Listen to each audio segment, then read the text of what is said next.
So the question is, where does that leave the Velveteen Dream? Velveteen Dream is walking around with Roderick Strong's wife and kid, airbrushed on his tights. They have a match scheduled for NXT this Wednesday. If Dream can dispatch Roddy in their match and be done with him and be done with Undisputed Era, we learned this week that John Cena will return to Smackdown in 2 weeks, post Sweet Saudi Money, for the February 28th episode of Smackdown in Boston. He's coming back just in time for WrestleMania season. And while I am still holding out hope, dim as it may seem, for my prediction earlier this year of a John Cena Velveteen Dream match at WrestleMania, whatever his role is for Cena, it's said to be something that he himself wants to do. The Dream match, Velveteen Dream match, would be great. I mean, he's the man that Cena himself once said could be the one in WWE. Those were his exact words. This was a couple of years ago at a Comic-Con or something. He said, somebody asked him the question. Here's 3 names, including Adam Cole, I forget who the other name was, from NXT and Velveteen Dream. And actually, I don't even remember if Dream was one of the options. Maybe Cena just threw his name out there, but maybe it was. Let's say it was. Cena picked Dream. He says, look, some people might be surprised by this or upset by this, but this is the guy who I think is the future. He could be the man in WWE. And he'd love to work with him one day.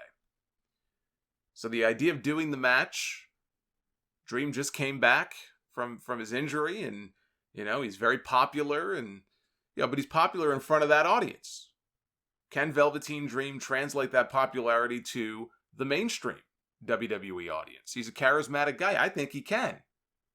I think he's got all the tools to make it happen. There's no reason to think that just because he's over at Full Sail, he wouldn't get over in that character on Raw or SmackDown. I have every expectation that he will, as long as Vince McMahon knows what he's doing, and that's what worries me. But if Cena were to put the stamp of approval on this guy and put him over in the biggest match of his career in front of this gigantic crowd, WrestleMania, it don't get no bigger than that. I'd rather see that match. Unfortunately, it does not sound like that is the plan. Nor is Cena wrestling The Fiend and going for title number 17, which would be a terrible idea right now anyway, because his schedule wouldn't allow him to defend the championship, so what's the point? So you may ask, if not Dream and if not The Fiend, then who? Because John Cena's going to have a match. He's going to do something. He's not coming back to TV just to say hello and then leave. So what is he going to do? Goldberg is either one and done after the Saudi Arabia show, or if by chance, I'm not trying to will this into existence, but if by chance he beats The Fiend and wins the Universal title, again, Cena's not challenging for the championship, I don't think.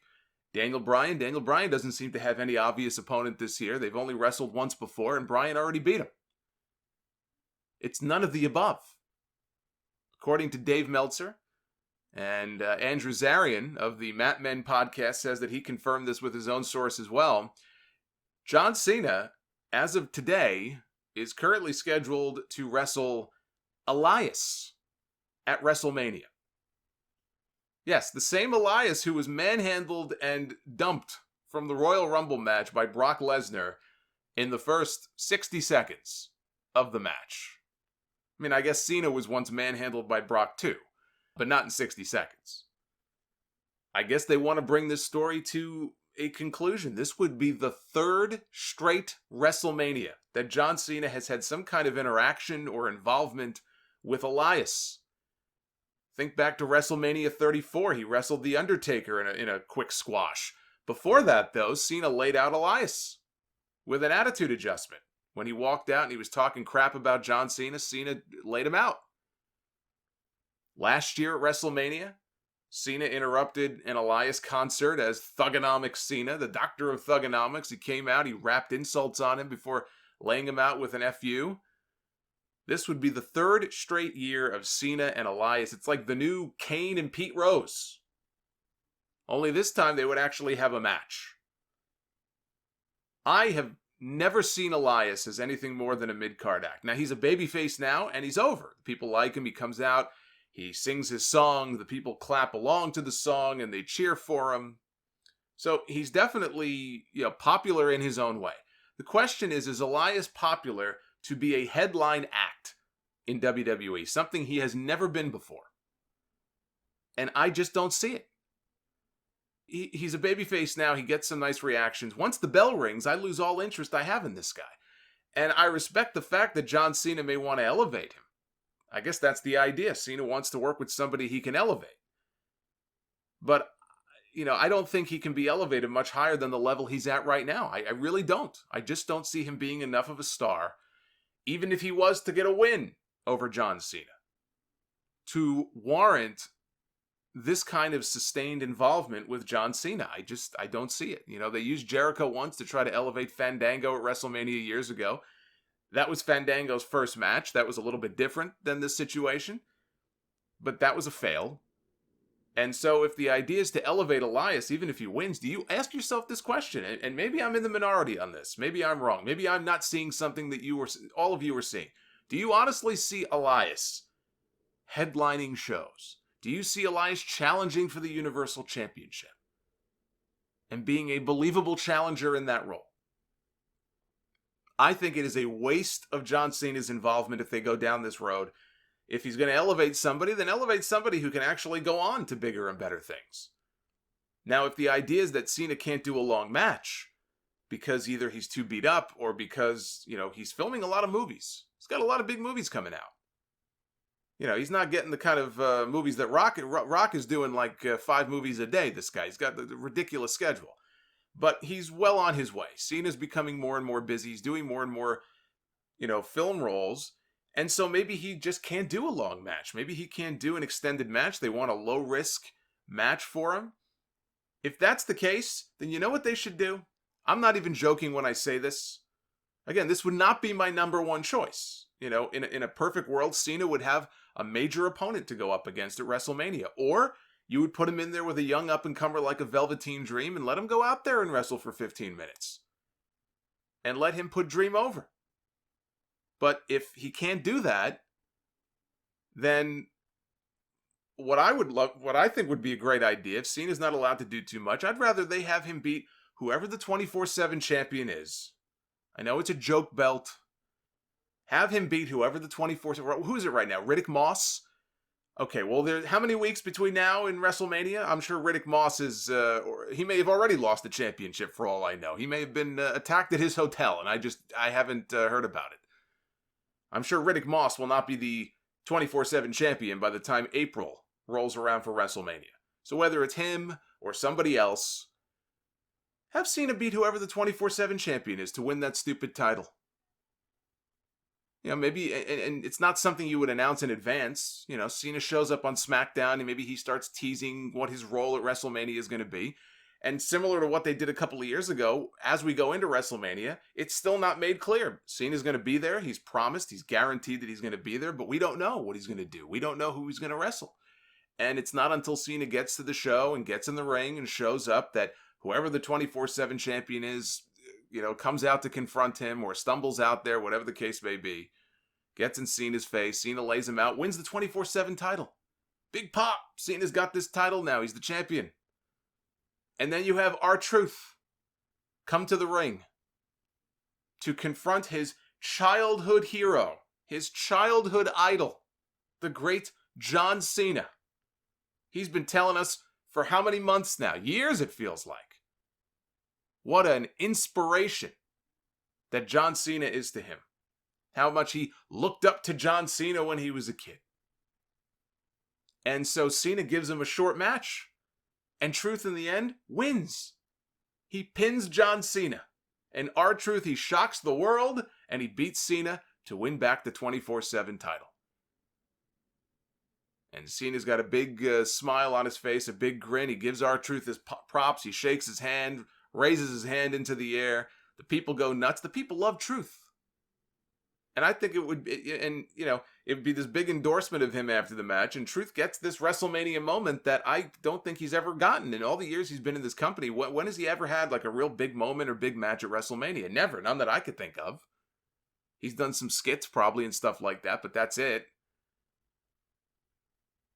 If Cena can't do anything that serious, and I look at a guy like him, as big of a star as he is, and I always think, he should be doing something big. If you're gonna, If you've only got him for one match, make the most of it. Put him in there against the marquee name. Put him in there and do something of value. I don't see a match or even a win for Elias as being anything that's really terribly valuable, to be honest with you. I just don't see it. He beat Cena. Okay, great. I don't see him going anywhere beyond that. So what's the point? You may as well just use it as a feel-good, fun, happy moment, playing off this whole R-Truth thing that he's been talking about now for months on end about him and Cena. Where's it leading to? Why not a WrestleMania moment between the two of them? So if he can't do anything too serious, I'd much rather see them do that than just a match with Elias. I think that would be a nice moment. And I have to say this. For someone who WWE is building as the greatest of all time, they want you so badly to believe that John Cena is the greatest of all time. And maybe some of you think he is. You know, he gave his body to the company. I'm sure his body is beaten to all hell. He was on top in that company longer than probably any other headliner in the history of the company. Hulk Hogan, Steve Austin, The Rock. Austin's run on top was actually relatively brief. Rock wasn't much longer. Hogan was on top for a long time, came back and was on top again for a little bit. But this sustained push as a top-level headline guy, the face of the company. I mean, maybe Bruno. I mean, you want to go back to the days of Bruno. Bruno was world champion for 8.5 years the first time, and then he had a second run. So maybe you could, if I went back and added up in totality all of the years, maybe Bruno. But you're looking at Cena really from 2005. And what's the cutoff? I mean, do you go the full decade? Because by that point he was still full time, but like not really. I'd consider that full time. He was doing the U.S. Title Open Challenge in 2015. It really wasn't until he got hurt, and that would have been probably late 2015, 2016. Then I wouldn't really say Cena was full time anymore. But he and Bruno are right there in the conversation. I can't think of very many others. So he's had that sustained run on top.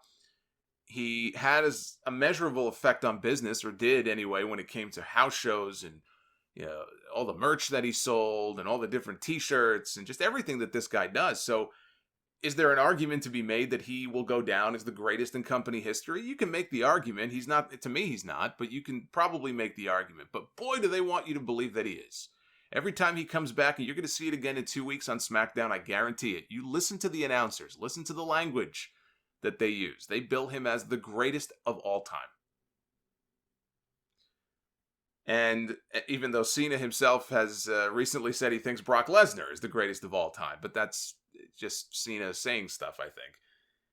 For a guy who is supposedly the greatest of all time, his booking, these past few WrestleMania shows, these past few years, when he is around, whether these are his own ideas or these are all Vince McMahon's ideas, has been mind-boggling. For somebody as big of a star as he is, the way that he has been used, the things that he has done these last several WrestleManias, these last few years, has been just mind-boggling to me.